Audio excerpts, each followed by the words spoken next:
Hi with another video.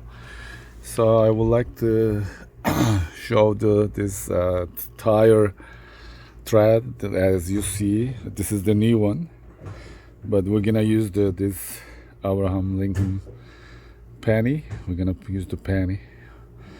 You have to put the upside down penny.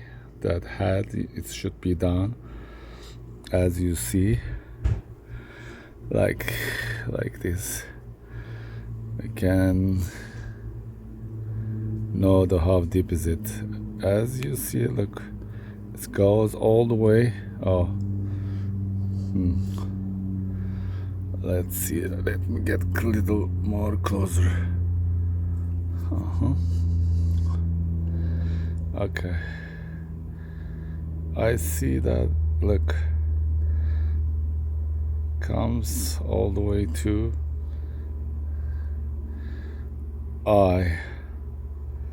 As you see, if it's this deep, this is the new tire, it's safe. But if it's, you see, the depth is all the way, see, you can, if you see the head and hair, that means your tire is in not good condition.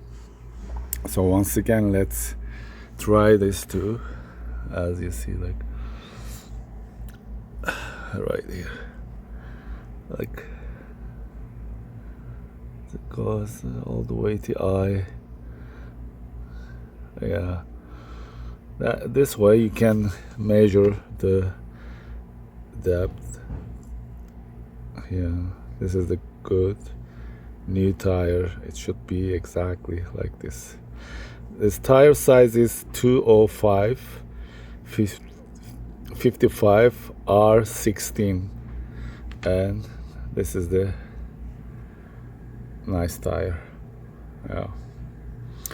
All right, guys, thank you for watching, and see you soon with the another video. You can use the penny. All right, bye bye.